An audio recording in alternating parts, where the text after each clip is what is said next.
Hey guys, कैसे हो आप लोग। जब भी हम प्रिपरेशन स्टार्ट करते हैं कोई भी एग्ज़ाम के लिए तो हम सबसे पहले टॉपर्स के वीडियोस देखते हैं। मतलब जिन्होंने एग्ज़ाम क्लियर किया उनके वीडियोस देखते हैं ताकि उनका स्ट्रैटेजी हमको समझ में आए, किस तरीके से उन्होंने मतलब एग्ज़ाम के लिए प्रिपेयर किया है, कौन से सोर्सेस उन्होंने फॉलो किए हैं। ये सब देखने के लिए हम वीडियो देखते हैं। लेकिन क्या होता है कि अभी टॉपर्स के इंटरव्यू, टॉपर्स के टॉक्स इतने सारे भर गए हैं, सब लोग लिटरली सारे वीडियोस देखते रहते हैं। इसका कोई मीनिंग नहीं बनता है दोस्तों। स्टार्टिंग में क्या है कि आपको मैक्स टू मैक्स 2 से 3 वीडियो देखना होता है कोई भी प्रिपरेशन स्टार्ट करने से पहले। तो कुछ ऐसे पॉइंट्स हैं जो हमको याद रखना है और उन वीडियोस से हमको बाहर निकालना है, या तो उसको नोट करना है अलग से। क्या ये चीज़ आप करते हो? कभी नहीं करते, मैक्सिमम लोग नहीं करते, बहुत ही कम 1%, बिलो 1% लोग ये सब करते होंगे। तो इस वीडियो में मैं आपको वही 10 पॉइंट्स मैं आपको यहाँ पे शेयर करूँगा। कुछ 10 पॉइंट्स मैंने लिख के रखा हुआ है, यहाँ पे देखो ये 10 पॉइंट्स मैंने लिख के रखा हुआ है। ये 10 पॉइंट्स मैं आपके साथ शेयर करूँगा। ये 10 पॉइंट्स को आपको क्या करना है, जब भी टॉपर्स की कोई भी इंटरव्यू आप वीडियो देखो, आपको ये 10 पॉइंट्स को उसमें से एक्सट्रैक्ट करना है, बाहर निकालना है। समझ रहे हो? तभी जाके आपका सही दिशा में प्रिपरेशन होगा। अदरवाइज़ आप क्या बुक्स वो फॉलो कर रहा है, कितना घंटे पढ़ रहा है, ये सब देख के कोई फ़ायदा नहीं है। बुक्स सबके सेम होते हैं, चाहे वो सेलेक्ट हुआ है चाहे वो सेलेक्ट नहीं हुआ, सबके बुक्स सोर्सेस सेम होते हैं। आपको ये चीज़ बिलीव करना होगा। बस डिफरेंस इतना है कि जो सेलेक्ट हुआ है ना, उसका करने का तरीका अलग होता है उस बुक्स का, और जो सेलेक्ट नहीं हो पा रहा है या नहीं हुआ है, उनका बुक्स का करने का तरीका अलग होता है। एक स्टेटमेंट आपने सुना होगा, winners don't do different things, they do the same things in a different way. इसका मतलब क्या है कि जो विनर्स हैं वो कुछ अलग नहीं करते हैं, वो वही चीज़ करते हैं जो जो विन नहीं हो पाए वो लोग किए हैं, लेकिन वो कुछ अलग तरीके से करते हैं। बस ये जो अलग तरीका है ना, हमको ये समझना होगा एग्ज़ाम को क्रैक करने के लिए। ठीक है, तो पहला पॉइंट हम स्टार्ट करते हैं, टाइम मैनेजमेंट। सबसे आपको पहले देखना होगा, कोई भी इंटरव्यू आप देख रहे हो, कि वो बंदा जिसने एग्ज़ाम क्लियर किया है उसका टाइम मैनेजमेंट कैसा है, कैसे वो पूरा दिन का टाइम मैनेज कर रहा है पढ़ाई में। ठीक है, चाहे वो वर्किंग हो, जो लोग वर्किंग है वो वर्किंग लोगों का देखे, आपको समझ में आ जाएगा कि एक वर्किंग वाला बंदा कैसे अपना टाइम मैनेज कर रहा है, और जो लोग वर्किंग नहीं है पूरा डे को वो कैसे टाइम मैनेज कर रहा है। ठीक है, कौन सा सब्जेक्ट के लिए कितना टाइम इन्वेस्ट कर रहा है, क्यों इन्वेस्ट कर रहा है उस सब्जेक्ट में उतना टाइम, वो सब आपको समझना होगा। और अपने स्ट्रेंथ और वीकनेस के हिसाब से आपको मॉडिफाई करना होगा। एग्जैक्टली उस हिसाब से नहीं चलना है, आपको अपने स्ट्रेंथ और वीकनेस के हिसाब से मॉडिफाई करना होगा। ये मैं इसलिए बोल रहा हूँ क्योंकि ये बहुत ही इंपॉर्टेंट है। अगर आप ये देख रहे हो कि आप वो कितने घंटे, मैक्सिमम लोग जो होते हैं वो देखते हैं कि कितना घंटा पढ़ाई कर रहे हो। मेरे को भी क्वेश्चंस आते हैं कि भाई कितना घंटा पढ़ते थे आप। मैं वो एक ही चीज़ बार बार बोलता हूँ, कितना घंटा पढ़ते हो उससे कुछ फ़र्क नहीं पड़ता है, आप कितना घंटा एफिशिएंट वे में पढ़ रहे हो वो इम्पॉर्टेंट है। आपको टारगेट बेस्ड पढ़ाई करना होगा दोस्तों। घंटा आप देख के पढ़ाई मत करो। आप घंटा देख के पढ़ाई करोगे ना तो ऐसा होता है कि फॉर एग्जांपल आपको 3 घंटा इंग्लिश करना है, तो आपका जब आप डिसाइड कर लो कि 3 घंटा में इंग्लिश करूँगा, तो आपका जो दिमाग है ना वो आप हमेशा वो घड़ी पे होगा, जो पीछे घड़ी दिख रहा है ना वो घड़ी पे ही होगा आपका। कब 3 घंटा ख़त्म हो जाएगा मैं इसको बंद कर दूँ, उससे पढ़ाई नहीं होता है। टारगेट बेस्ड होना चाहिए। जैसे कि मैं अगर ये एक हफ्ते में मैं इंग्लिश का ये चैप्टर ख़त्म करूँगा, चाहे वो मैं 5 दिन में ख़त्म कर दूँ, चाहे मैं 3 दिन में ख़त्म कर दूँ, चाहे मैं 7 दिन लूँ, मेरे को एनी हाउ 7 दिन में ये ख़त्म करना है। इसको बोलते हैं एफिशिएंट वे में पढ़ाई। और यही जो सेलेक्टेड होते हैं वो इस टाइप का पढ़ते हैं, वो कभी घंटों के हिसाब से नहीं पढ़ते हैं, याद रखो। पॉइंट नंबर 2, वो जो लिमिटेड सोर्स फॉलो करते हैं ना वो समझने की कोशिश करो, कौन से लिमिटेड सोर्स वो फॉलो कर रहे हैं। सोर्सेस हमेशा लिमिटेड होता है। जो लोग सिलेक्शन लेते हैं ना उनका सोर्सेस बहुत कम होता है, बहुत कम, बिलीव मी। वो ज़्यादा से ज़्यादा क्वेश्चन जो होते हैं ना मॉक टेस्ट में सॉल्व करते हैं। ठीक है, पंखा बंद है, ऑडियो में ज़्यादा साउंड आएगा पंखा का, इसलिए मैं बंद करके वीडियो बना रहा हूँ। ठीक है, बीच बीच में ऐसे ही पूछता रहूँगा। तो वो जो लिमिटेड सोर्स है आपको वो जानना होगा, वो क्या है वो लिमिटेड सोर्सेस, आपको जान के उसको नोट कर लेना है कि हाँ ये सोर्सेस इसने किया है, मैं भी वही सोर्सेस करूँगा। अब वो बंदा ने किया है ना तो मैं भी उसको करके मैं सलेक्शन ले सकता हूँ ना, उतना तो विश्वास होना चाहिए। उतना भी अगर विश्वास नहीं है, आप देखे ही जा रहे हो, सबके वीडियो देखे जा रहे हो, उससे कुछ नहीं मिलने वाला। आप किसी एक को फॉलो कर लो, हो जाएगा। ठीक है, पॉइंट नंबर 3, आपको टॉपर्स के इंटरव्यू में देखना है कि जो बंदा है वो सोशल मीडिया को कैसे लिमिटेड वे में यूज़ कर रहा है। देखो मैक्सिमम लोग मैंने एक ग्रुप बना के रखा हुआ है फेसबुक में, एसएससी एग्ज़ाम्स 2020 फेसबुक का ग्रुप है। उसमें मैं बस नोट करता रहता हूँ ये चीज़, बहुत सारे रिक्वेस्ट आते रहते हैं कि अप्रूव करने के लिए। उसमें मैं एक चीज़ नोट किया है कि जो स्टूडेंट्स के डिटेल वहाँ पे लिखा रहता है कि इसने इतने ग्रुप में ये ज्वाइन है, लोगों का 600 700 मतलब 100 से ऊपर ग्रुप्स हैं। दोस्तों क्या कर रहे हो 100 से ऊपर ग्रुप्स में? मतलब आप पूरा ज़िंदगी लगा रहे हो क्या सोशल मीडिया में? आपका पूरा 24 आवर्स सोशल मीडिया में जा रहा है क्या? अगर इतने ग्रुप्स में पार्टिसिपेट करोगे तो क्या पढ़ाई करोगे? पढ़ाई होगा क्या? खुद सोचो, नहीं होने वाला है। आप बोल रहे हो कि मैं प्रिपरेशन कर रहा हूँ, लेकिन नहीं हो रहा है प्रिपरेशन। आपका बस समय ही वेस्ट हो रहा है। 1 साल 2 साल 3 साल 4 साल, जब समय चला जाएगा, जब आपका एज लिमिट ख़त्म हो जाएगा ना, फिर दिमाग में घुसेगा कि मैंने कितना टाइम वेस्ट कर दिया। तब कुछ नहीं हो सकता, फिर कुछ नहीं कर पाओगे। तो बेटर है सीरियस हो जाओ अभी से, अदरवाइज़ प्रिपरेशन ही छोड़ दो, कुछ नहीं मिलने वाला, और कुछ कर लो।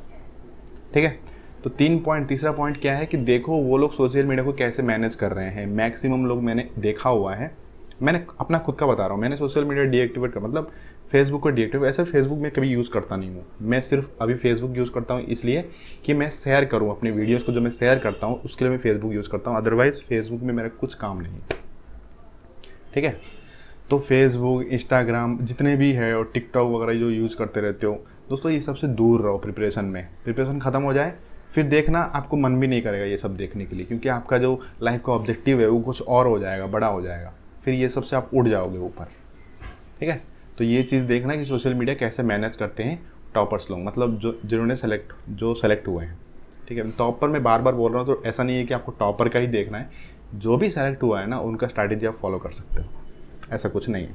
चौथा नंबर पॉइंट है कि वो अपने पढ़ाई में डिसिप्लिन कैसे मेंटेन करते हैं। ये बहुत इंपॉर्टेंट है। देखो ये जो पॉइंट्स है ये आपको कोई नहीं बताएगा, इस टाइप की वीडियोस कोई नहीं बनाता है। मेरा एक ही काम है कि मैं आपको उस टाइप का वीडियोस प्रोवाइड करूँ, उस टाइप का चीज़ें इन्फॉर्मेशन प्रोवाइड करूँ जो कोई नहीं करता है। ठीक है, दी जॉब फाइटर उसी चीज़ के लिए जाना जाता है कि आपको वही इन्फॉर्मेशन प्रोवाइड करे जो आपको कोई नहीं करेगा। सब आपको स्ट्रैटेजी बताएंगे, सब कुछ बताएंगे, मैं भी बताता हूँ, लेकिन मैं वो चीज़ें एक्स्ट्रा बताता हूँ जो आपको नहीं बताएगा कोई। इंटरनल चीज़ें जो अंदर की बात होता है वो कोई नहीं बताएगा। जब तक अंदर की बात नहीं जानोगे दोस्त, तब तक आप फॉलो नहीं कर पाओगे, चाहे जितने भी स्ट्रैटेजीज आपके पास क्यों ना हो, नहीं कर पाओगे आप। ठीक है, तो मैं ट्राई करता हूँ जितना ज़्यादा से ज़्यादा अंदर की बातें बताऊँ, ताकि आप फील कर पाओ, कनेक्ट कर पाओ मेरे साथ कि हाँ ये जो भाई ये सही बोल रहा है, मतलब मैं ये गलतियाँ कर रहा हूँ इसलिए मेरा नहीं हो रहा है। अगर मैं ये गलतियाँ करना बंद कर दूंगा तो हो ही जाएगा यार, क्या मतलब हर कोई कर सकता है सिलेक्शन, ऐसा कुछ नहीं है। सबके मतलब सब कर सकते हैं, सब सेलेक्ट ले सकते हैं, बस एफर्ट सही नहीं रहता। अगर एफर्ट सही भी रहता है तो बहुत सारी गलतियाँ कर देते हो। ठीक है, तो डिसिप्लिन देखना है वो कैसे डिसिप्लिन में रह रहे हैं। पढ़ाई में डिसिप्लिन बहुत इंपॉर्टेंट है दोस्तों। जब प्रिपरेशन करते हैं तो बस दिमाग में एक ही रहता है कि मेरे को सुबह उठ के ये चैप्टर्स ख़त्म करना है आज का। ठीक है, जो आपका टारगेट है आपको वो टारगेट ख़त्म करना है। एनी हाउ टारगेट ख़त्म होने के बाद आपको जो भी एंटरटेनमेंट आपको करना है तब करो, लेकिन टारगेट ख़त्म होने से पहले आपको एंटरटेनमेंट में घुसना नहीं है, क्योंकि एक बार एंटरटेनमेंट में घुस गया तो फिर आपका टाइम कैसे चले जाएगा आपको पता भी नहीं चलेगा। इसलिए जो दिन का टारगेट है उसको ख़त्म करो, फिर आपका जो एंटरटेनमेंट है वो करो, या जो भी आपको करना है करो। 5th नंबर पॉइंट है, आपको ये देखना है कि वो जो रिसोर्सेस हैं जो आपको पता है आप भी यूज़ करते हो, वो भी यूज़ करते हैं, लेकिन वो किस तरीके से यूज़ कर रहे हैं वो देखना होगा। मैंने बहुत बार बता के रखा है कि सोर्सेस लिमिटेड रखो, स्टैंडर्ड बुक एक ही रखो, मैथ का एक ही रखो, मतलब मैथ में 2 सेक्शन है, अरिथमेटिक का एक रखो, एडवांस का एक रखो, इंग्लिश का एक ही रखो। वोकैब पे पीछे ज़्यादा भागने की ज़रूरत नहीं है, लिमिटेड सोर्सेस हैं वोकैब के। आप जितना भी पढ़ लो वोकैब, एग्ज़ाम में कोई गारंटी नहीं है कि आपको वोकैब आएगा बोल के, ये लिख के ले लो। तो वोकैब के पीछे ज़्यादा भागने की ज़रूरत नहीं है। ठीक है, और इंग्लिश का एक ही बुक रखो, प्रीवियस ईयर के क्वेश्चंस प्रैक्टिस करते रहो, बहुत ही लिमिटेड है चीज़ है। इन चीज़ों को जितना ज़्यादा कर सकते हो, जितना बार कर सकते हो उतना अच्छा है। इसको बोलते हैं एफिशिएंट वे। बस इस चीज़ को समझना होगा। ये चीज़ मैं वीडियो के द्वारा बताता हूँ, इसलिए बताता हूँ ताकि टॉपर्स के इंटरव्यू देख के भी कोई समझ नहीं पाता इन चीज़ों को ध्यान नहीं देता है कोई, कि वो जो रिसोर्सेज वो जो यूज़ कर रहा है ना उसका तरीका क्या है यूज़ करने का, वो बहुत इंपॉर्टेंट है। ठीक है, तो बस एक ही ट्रिक है दोस्तों, जो भी आप सोर्सेस यूज कर रहे हो ना उसको इतना बार करो कि क्वेश्चंस दिमाग में रह जाए, ठीक है। और क्वेश्चंस देखते ही आपको सोचना ना पड़े, आप फट से उसको सॉल्यूशन निकाल दो। उस टाइप का आपको प्रिपरेशन करना है, उस टाइप का आपको प्रैक्टिस करना है। एक बुक करने के बाद कभी आप ये नहीं बोलना है कि मेरे को नेक्स्ट बुक कौन सा करना है ना, वो गलती है, बहुत बड़ा गलती है। आपको वही बुक को फिर से करना है। फिर से ख़त्म हुआ 3 बार, तीसरा बार आपको वही बुक करना है, चौथा बार आपको वही बुक करना है। अगर आपको सेटिस्फाई नहीं लग रहा है, आपको ज़्यादा बोरिंग लग रहा है ना, देखो कॉम्पिटिटिव प्रिपरेशन बोरिंग है। एक सीक्रेट बताता हूँ मैं आपको, कॉम्पिटिटिव प्रिपरेशन ना सबसे ज़्यादा बोरिंग होता है। अगर आपको बोर फील नहीं करना है तो आपको जॉब नहीं मिलेगा, इतना याद रखो। अगर आपको चैलेंजेस चाहिए, ज़्यादा चैलेंजेस चाहिए, तो आपको जॉब नहीं मिलेगा। आप टैलेंटेड बन जाओगे, आप स्मार्ट बन जाओगे, लेकिन आपको जॉब नहीं मिलेगा। जॉब चाहिए तो ये बोरिंग प्रोसेस में आपको रहना ही है। आपको ये बोरिंग प्रोसेस को देके डेली आपको ये बोरिंग प्रोसेस में रहना है, ठीक है। बहुत ही बोरिंग प्रोसेस है, सच बता रहा हूँ। कुछ मज़ा नहीं आता है प्रिपरेशन करने में, बहुत ही बोर लगता है, लेकिन फिर भी मन को बोलना है कि नहीं मेरे को ये चीज़ करना ही करना है, अदरवाइज़ नहीं मिलने वाला है बिल्कुल। मतलब आप एग्ज़ाम के दिन वो चीज़ फील करोगे, आपको पहले फील नहीं होगा, एग्ज़ाम के दिन वो फील होगा कि मैंने कितना बड़ा गलती कर दिया। 6 नंबर पॉइंट है कि वो जो मॉक टेस्ट है, कितने मॉक टेस्ट वो देते हैं, कौन से मॉक टेस्ट देते हैं वो जानने की ज़रूरत नहीं है दोस्तों, उससे कुछ फ़र्क नहीं पड़ता। लिमिटेड मॉक टेस्ट है, 5 से अच्छे मॉक टेस्ट है मार्केट में। कितने मॉक टेस्ट देते हैं प्रीलिम के लिए, वो उन लोगों ने कितने मॉक टेस्ट दिए वो देखो आपने देखा होगा, जो सेलेक्ट होते हैं बहुत सारे मॉक टेस्ट देते हैं वो। क्यों? वो ज़्यादा बुक्स नहीं करते, बुक्स तो एक ही करते हैं बार बार रिवीजन करनी, लेकिन वो जो अपने अंदर चैलेंज रखते हैं ना कि मेरे को ज़्यादा क्वेश्चंस करना है, वो है मॉक टेस्ट। आप बुक नहीं करके आप मॉक टेस्ट लगाओ, क्वेश्चंस ज़्यादा जितना लगा सकते हो लगाओ, ठीक है। और मॉक टेस्ट लगाने के बाद मॉक टेस्ट को एनालिसिस भी किया करो अच्छे से। वो देखो वो कैसे एनालिसिस करते हैं, वो इंपॉर्टेंट है, एनालिसिस करना बहुत इंपॉर्टेंट है। वो कैसे एनालिसिस करते हैं वो देखना है। और वो जो मॉक टेस्ट है वो मॉक टेस्ट को रिवाइज भी करते हैं। आपको शायद ये नहीं पता हो, वो मॉक टेस्ट को जो सेलेक्ट होते हैं वो मॉक टेस्ट को रिवाइज करते हैं और अलग सा एक नोटबुक रखते हैं जिसमें वो क्वेश्चंस को ऐड करते रहते हैं जो मॉक टेस्ट में उनका नहीं हुआ है, ताकि हम उनको बार बार मॉक टेस्ट देखना ना पड़े। ये छोटे छोटे चीज़ हैं जो बहुत इंपॉर्टेंट है और बहुत ही बड़ा रोल प्ले करता है प्रिपरेशन में। 7 नंबर पॉइंट है कि वो अपने सारे सब्जेक्ट्स को कैसे रिवाइज करते हैं। आपको ये देखना होगा आप कैसे रिवाइज करते हो, और देखो वो लोग कैसे रिवाइज करते हैं। वीडियोस में वो लोग बताते हैं कि मैं ये ऐसे रिवाइज करता हूँ, ठीक है। कैसे रिवाइज करते हैं वो बहुत इंपॉर्टेंट है। देखो उनका तरीका, देखो अपने तरीके के साथ टैली करो कि मैं ऐसे कर रहा हूँ, उसने ऐसे किया है, मैं सेलेक्ट नहीं हो पा रहा हूँ, वो सेलेक्ट हुआ है, तो कुछ तो डिफरेंस होगा ना। तो बस वो डिफरेंस को सेम करना है, ठीक है। वो डिफरेंस को मिटाना है। डिफरेंस को मिटा दिए तो आप भी सही ट्रैक पे चलने लगोगे, ठीक है। तो रिवाइज करना बहुत इंपॉर्टेंट है। बोला ना बोरिंग प्रोसेस है, रिवाइज करना बहुत इंपॉर्टेंट है। जितना ज़्यादा रिवाइज जो करता है ना उसका दिमाग उतना फास्ट चलता है। और ये एग्ज़ाम नॉलेज का नहीं है दोस्तों। अगर ये नॉलेज का होता तो हमसे बड़े बड़े नॉलेज वाले हैं फिर भी एग्ज़ाम क्रैक नहीं कर पाते हैं। क्यों? क्योंकि ये एग्ज़ाम नॉलेज का है ही नहीं, ये एग्ज़ाम टाइम का है। कितना स्पीड हो आप, कितना कम टाइम में आप डिसीजन मेकिंग आपका प्रोसेस है, ये एग्ज़ाम का टेस्ट होता है। और ये ऐसा नहीं आता है, इसके लिए मेहनत लगता है, इसके लिए आपको डिसिप्लिन में रहना ज़रूरी है, ठीक है। जो डिसिप्लिन में रह जाता है ना वो एग्ज़ाम क्रैक कर लेगा। आपने देखा होगा कि IAS IPS के जो एग्ज़ाम होते हैं, UPSC के एग्ज़ाम, कुछ लोग क्लियर कर जाते हैं कितना आसानी से, अच्छा डिसिप्लिन में रह के, और उनसे भी ज़्यादा नॉलेज वाले होते हैं, बहुत नॉलेज वाले, बहुत किताब पढ़ चुके हैं, अपने आप को गुरु बोलते हैं। वो कुछ भी पूछो वो सब बता देंगे, लेकिन उनसे UPSC नहीं निकलता कभी। क्यों? क्योंकि वो डिसिप्लिन में ही नहीं है, उनको पता नहीं है चीज़ें रिवाइज करने के लिए। वो अपना नॉलेज बेस को बहुत बड़ा कर चुके हैं, लेकिन उनको डिसिप्लिन में चलना नहीं आता है। और एग्ज़ाम क्रैक करने के लिए डिसिप्लिन में ही चलना है, there is no other way, ठीक है। तो 7th पॉइंट ये था कि आपको देखना है कि वो जो एग्ज़ाम क्लियर किया है वो बंदा, वो रिवाइज कैसे करता है चीज़ों को, सब्जेक्ट्स को।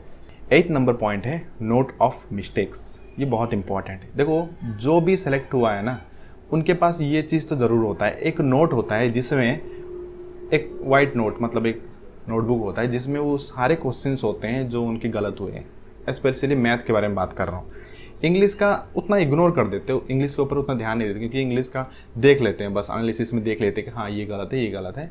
लेकिन आप नोट कर सकते हो, लेकिन डिपेंड करता है चॉइस पे। लेकिन मैथ का ज़रूर होना चाहिए, क्या होता है कि हम क्वेश्चंस करने के टाइम, जैसे कि हम प्रीवियस ईयर के क्वेश्चंस लगा रहे हैं, अब क्वेश्चंस बन रहा है, बीच बीच में क्या है, एक क्वेश्चंस नहीं बना, आपको अटक गया क्वेश्चन में, अभी ये मेरा क्वेश्चंस नहीं हो रहा है, आप ट्राई किए, फिर आप सॉल्यूशन देखे, फिर आपका हो गया। अब देखो आपका वो क्वेश्चन पहला अटेम्प्ट में नहीं हुआ, उसका मतलब क्या है, अगली बार भी आप फंसोगे उस क्वेश्चन में। तो बेटर है उस क्वेश्चन को साइड करके अलग से एक नोटबुक में लिख लो। उसका मतलब क्या है कि ये नोटबुक में जितने सारे क्वेश्चंस हैं ना, ये सारे क्वेश्चंस पे मैं फंस रहा था, और बाकी सारे जितने भी क्वेश्चंस है, बुक्स हो या मॉक टेस्ट हो, वो सारे क्वेश्चंस मेरे से हो जा रहे थे। इसका मतलब ये है, स्मार्ट अप्रोच बोलते हैं इसको। अब क्या हो गया, वो अब जो एंड टाइम में जब मैं रिवाइज करूं या जब भी मैं रिवीजन करूं, तो मैं वो क्वेश्चंस नहीं करके मैं नोटबुक के क्वेश्चंस करूंगा, क्योंकि मेरे को पता है कि नोटबुक के क्वेश्चंस हैं जो मेरे को प्रॉब्लम क्रिएट कर रहे थे। वो सारे क्वेश्चंस मेरे सामने आएंगे तो मैं कर लूँगा, लेकिन ये क्वेश्चंस डाउटफुल हैं, तो इसको बार बार रिवाइज करना है। इसलिए नोट ऑफ मिस्टेक्स सबके पास होता है जो भी सेलेक्ट हुआ। ऐसा कोई नहीं है जिसके पास नोट ऑफ मिस्टेक्स नहीं है जो सिलेक्शन लिया है। देख लो, आप टॉपर्स के इंटरव्यू सुन लो। 9 नंबर पॉइंट है, उनके स्टडी पैटर्न को ऑब्जर्व करो, वो कैसे पढ़ते हैं। ठीक है, मैथ कब करते हैं, इंग्लिश कब करते हैं, जीके कब पढ़ते हैं, और रीजनिंग कैसे कब करते हैं, और रीजनिंग बुक कर रहे हैं या सिर्फ मॉक टेस्ट लगा रहे हैं। मैथ कैसे करते हैं, मतलब डेली, मतलब एक एक डेली अरिथमेटिक करते हैं या डेली एडवांस करते हैं या अल्टरनेट डे बेस्ड पे करते हैं। ये सब आपको पैटर्न समझना होगा। वो जब बोलते हैं ना, तो ध्यान से इन चीज़ों को सुना करो। ठीक है, किसी के लाइफ की कहानी के बारे में जान के क्या फ़ायदा। आपको जो चाहिए आप वही इन्फॉर्मेशन एक्सट्रैक्ट करो और वीडियो को बंद कर दो। तो 9 नंबर पॉइंट समझ में आ गया। Last point 10th number point ये है कि वो अपना प्लान खुद कैसे बनाते हैं। दोस्तों देखो, आप 3-4 जन का स्ट्रैटेजी देख लो, लेकिन अपने खुद का प्लान बनाना सीखो। अदरवाइज़ आप ऑफिसर बन भी जाओगे ना, तो बहुत ही गंदा ऑफिसर बनोगे, क्योंकि ये जो एग्ज़ाम है ना, ये यही टेस्ट करता है कि बंदा खुद से प्रिपेयर करे, खुद से प्लान बना के खुद से प्रिपेयर करे, खुद से एग्ज़ाम को क्रैक करे और सिलेक्शन ले, तभी वो पोस्ट के लिए एलिजिबल होता है। लेकिन आजकल वो सब है ही नहीं। टीचर्स ही हैं जो सब कुछ पढ़ा रहे हैं, टीचर्स ही हैं जो हाथ पकड़ के सब लेके जा रहे हैं, उनको प्रैक्टिस करवा रहे हैं, उनको रिवाइज करवा रहे हैं। इससे जो ऑफिसर जो बनते हैं ना, वो उतना एफिशिएंट ऑफिसर नहीं बन पाते जो ऑफिसर खुद के बेस्ट पे एग्ज़ाम क्लियर किया है। तो बस मैं यही चाहता हूँ, मैं ये नहीं कह रहा हूँ कि आप किसी का सलाह मत लो, किसी का स्ट्रैटेजी फॉलो मत करो। बस मैं यही चाहता हूँ कि आप अपना खुद का एक रखो कि हाँ ये मेरा तरीका है, हाँ ये मेरा रास्ता है। लीडर्स हो ना, आगे जाके लीडर्स बनोगे, तो लीडर की तरह हम लोग का एटीट्यूड होना चाहिए, फॉलोअर्स की तरह एटीट्यूड नहीं होना चाहिए। आप अगर कोई एग्ज़ाम क्लियर कर रहे हो, अगर आपको इनकम टैक्स इंस्पेक्टर बनना है, तो आगे चल के आपको खुद का डिसीजन लेना होगा। जब आप ऑफिसर बन जाओगे, इनकम टैक्स ऑफिसर बन जाओगे, आप अपने पीछे 5-6 इनकम टैक्स इंस्पेक्टर होगे, आप रेड करोगे कहीं जाके, तो आपका खुद का डिसीजन होगा, सब कुछ होगा। तो उसके लिए ना एलिजिबल होना ज़रूरी है, और वो तभी पॉसिबल है जब आप अभी से खुद का डिसीजन लो। दूसरे के डिसीजन पे काम मत करो, दूसरे का सलाह सुनो, सजेशन सुनो, सब कुछ मिला जुला के अच्छा क्या बुरा क्या अपने हिसाब से आप सजेशन लो, और उसको मिला के कंबाइन करके मिक्स करके एक नया स्ट्रैटेजी बनाओ जो आपके लिए काम करे और किसी के लिए नहीं। ठीक है, तो बस मेरा यही सजेशन है। और 10 पॉइंट आई होप आप समझ गए, इसको कहीं नोट कर लेना अच्छे से। और जब भी आप टॉपर इंटरव्यू देखो या किसी का भी आप सुन रहे हो, तो ये 10 पॉइंट के बारे में ज़रूर जान लेना, ये बहुत हेल्प करेगा प्रिपरेशन में। So thank you for watching this video, have a nice day, take care.